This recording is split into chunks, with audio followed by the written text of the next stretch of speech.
you doing? I'm good. How are you doing, Robert? I'm doing all right. It's been, I don't know when's the last time we met. Has it been a couple months? We had one meeting where we did a check-in, Yeah, it's been some time. and then you got some background thing going on there. I'm trying to. Is that background better? I got mine. I got my background blurred, so we try. I guess we experiment with things and find out what works, don't we? So what are we going to talk about today, Paul? Well, it's just been a long time, so I feel like we can touch base and get updated of where we've been and what's going on in the world.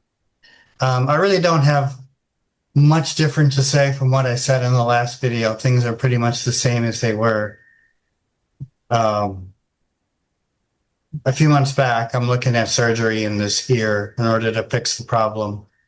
Um, to fix the damage that was done, left over from all those infections and so forth that I had. But nothing has really changed, so I don't really have any updates. I don't know if you have any updates. Anything has changed for you?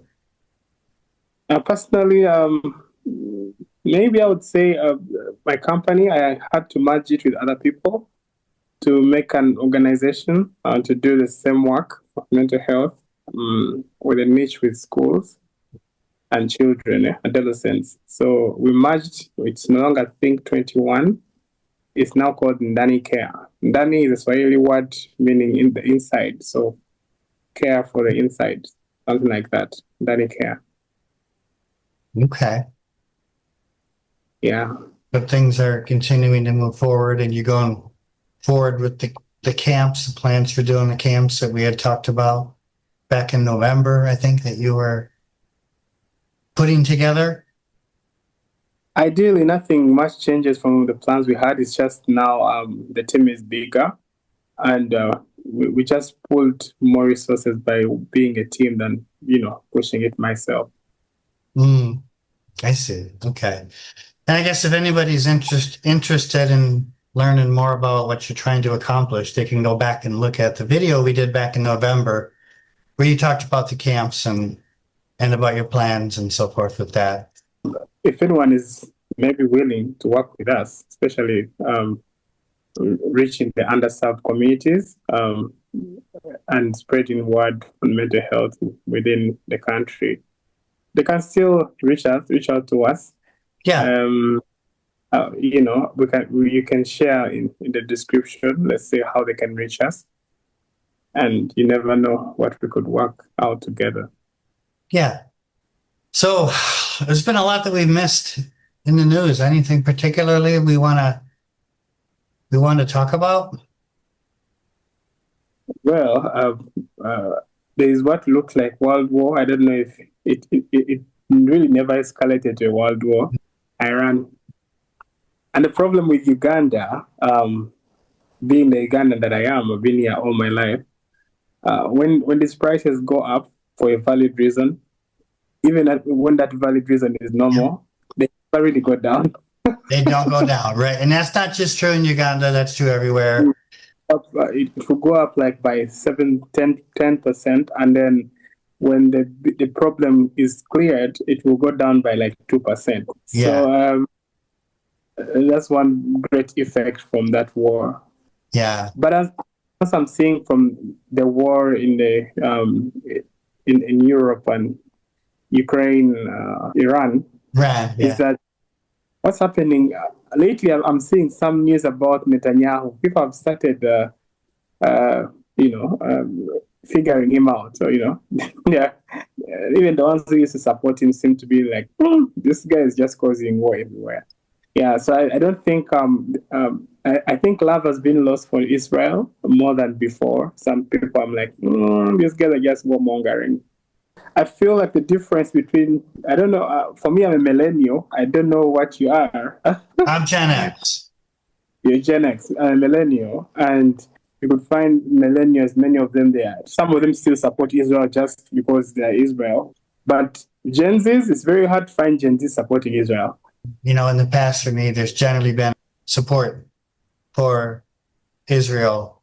I mean, I'm still, I think we had a thing where we did a whole episode on Israel, and I think I still tend to side and sympathize more with Israel, maybe more than millennials or than Gen Zers do. I think though I've gotten to a point. I don't think I'm necessarily, like I think as we talked about in our video where we discussed this. Maybe this was a couple years back. I'm not even sure when we had this video. I'm not necessarily the one that's going to go screaming in the streets, "Free Palestine," and I'm not anti-Israel, but I think that I'm more willing to question their actions than I used to be. In the same way that I'm more willing to question the actions of America than I was when I was younger. So for example, there was a time in my life where I tended to I supported Israel like in the same way that I supported America. But now I've gotten to a point where I can say, okay, I can be American in the same way that I can be American and question what my government does without being anti-American and still love my country. I can question what Israel does, but it doesn't mean that I hate Israel or that I'm anti-Semitic or anything. So I probably lean more towards supporting Israel than maybe you do, but I'm more willing to question their actions than I was, say, maybe 10, 20 years ago, if that makes any sense. I do. I get what you're saying, and that's why exactly what I was saying. Like the older generations, because of how you're raised, how you're cultured, you're more likely to. I feel like there's that guilt of saying negative things about Israel. For us, we have less of it, and then the Gen Zs literally don't have any guilt. So I guess maybe we're just kind of jumping from. Oh, go on. How did you get? The question is, how did you get to the point where Israel is unquestionable? They do things that no one has. Like when you say anything against them, you're anti-Semitic. You cancel. How did the world get to the place where Israel is like they just do things that no one has to question them? Why? I think it has to do with power and allies, because I think in the same way that there was kind of unquestioning support for Israel, there was also unquestioning support for America too. Like, for example, there's, in America, for example, I can remember times when what we do is right because we're on the right side. We're making the world safe for democracy. Don't question us. You're either for us or against us. And I think the same sort of people that want to say we don't question America maybe are the same people that say we don't question Israel. Maybe because Israel is America's probably greatest ally.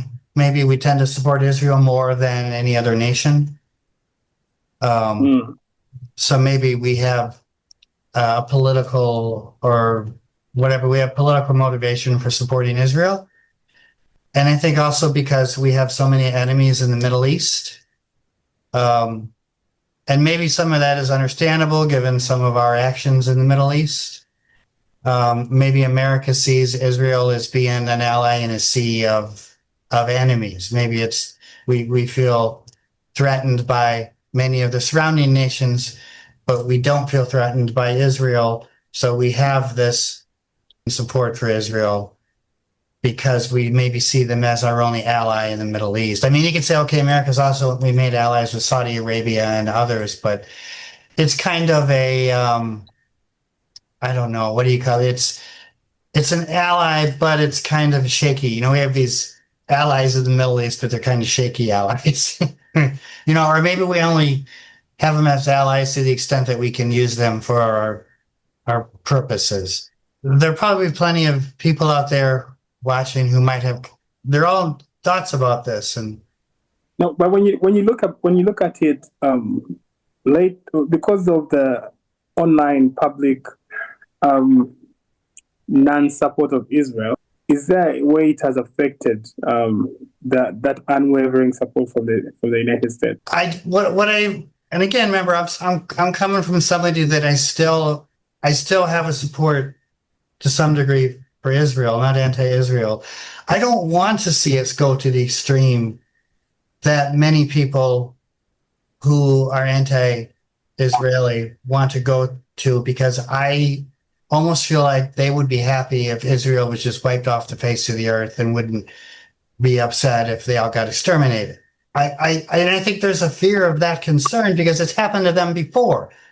It's happened to them many times in history.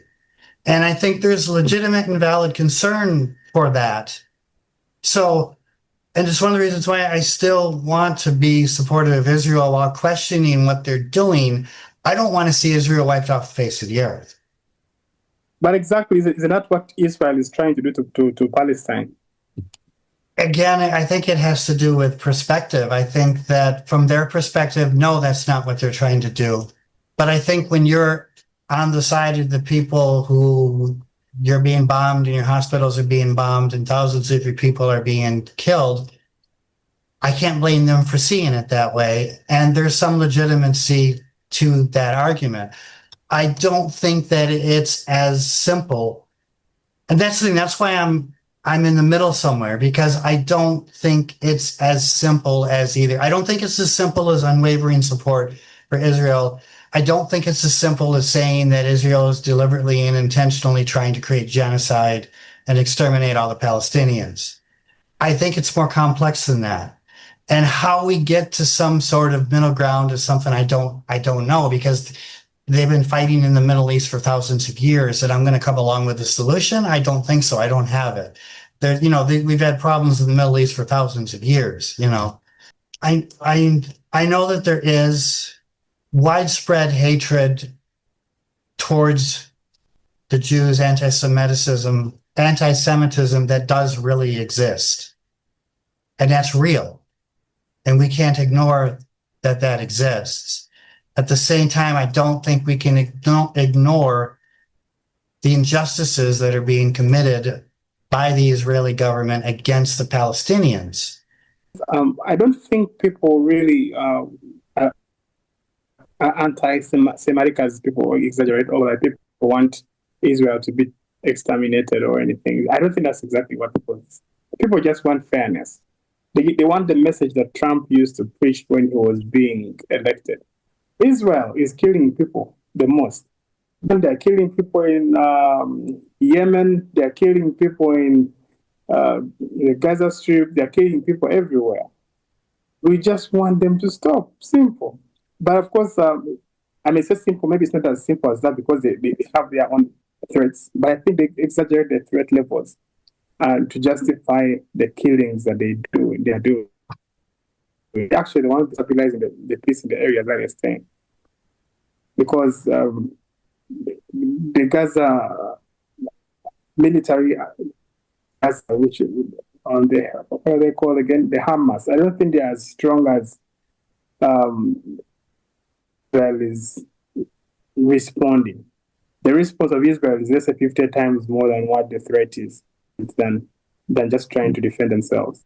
No, people are looking at it, they are killing people every day, thousands of people every day.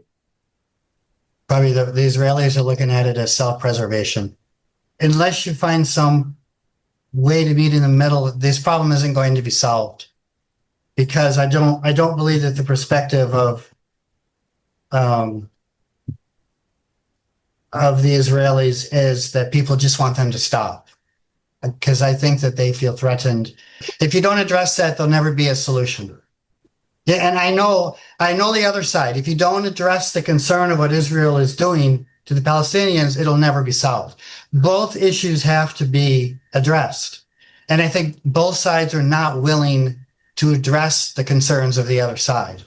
And that's why you're never going to solve the problem. That's my take, Okay, so people keep dying. What?